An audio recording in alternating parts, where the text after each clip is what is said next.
December 24 ചൊവ്വാഴ്ച, ആഗമനകാലത്തിലെ 4-ാമത്തെ ആഴ്ച.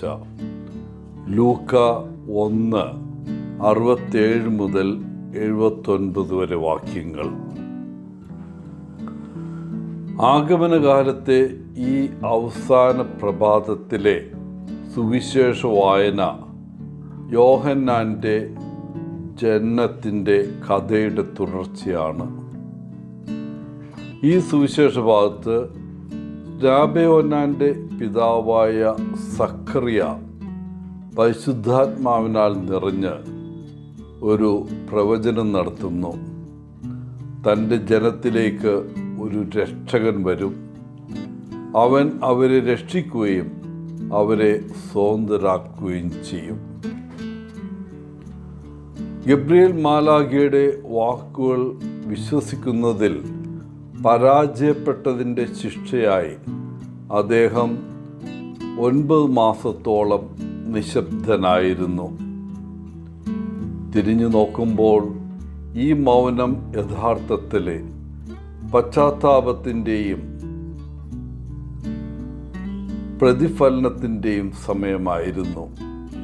അവൻ്റെ ജീവിതത്തിലും അവൻ്റെ ജനമായ ഇസ്രായേലിലും ദൈവം എങ്ങനെ ഇടപെട്ടുവെന്ന് അവൻ തിരിച്ചറിയാൻ വേണ്ടി അത് അവനെ സംബന്ധിച്ചിടത്തോളം ഒരുതരം നിർബന്ധിത റിട്രീറ്റ്, ധ്യാനം ആയിരുന്നു എന്ന് പറയാം. നമ്മുടെ ദൈവം യഥാർത്ഥത്തിൽ ജീവിച്ചിരിക്കുന്നു. അവൻ സജീവമാണ്. നമ്മുടെ ദൈനംദിന ജീവിതത്തിലും ലോക ജീവിതത്തിലും അവൻ ഉൾപ്പെട്ടിരിക്കുന്നു. വാസ്തവത്തിൽ ലോകത്തെക്കുറിച്ച് ദൈവത്തിന് ഒരു പദ്ധതിയുണ്ട്. നിങ്ങൾക്കും എനിക്കും വേണ്ടി അവനൊരു പദ്ധതിയുണ്ട്. അവൻ പരമാധികാരിയാണ്. എല്ലാം അവൻ്റെ നിയന്ത്രണത്തിലാണ്. നമ്മുടെ സാഹചര്യം എന്തു തന്നെയായാലും, നമ്മുടെ പ്രശ്നങ്ങൾ എത്ര വലുതാണെങ്കിലും ദൈവം ഇടപെടാൻ വരും. കാരണം അവൻ വിശ്വസ്തനും കരുണാമയനും ശക്തനുമാണ്.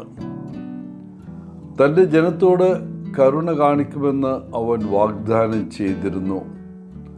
അവൻ ആ വാഗ്ദാനം നിറവേറ്റും.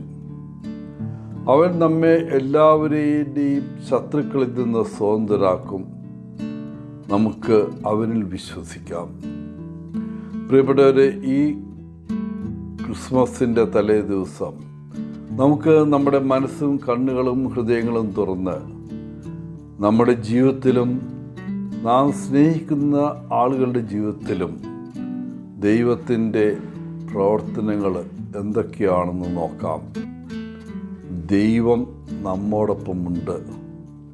ചോദ്യം ഇതാണ്: ആ ദൈവത്തിൽ നമ്മൾ വിശ്വസിക്കുകയും അവിടുത്തെ കാണുകയും ചെയ്യുമോ?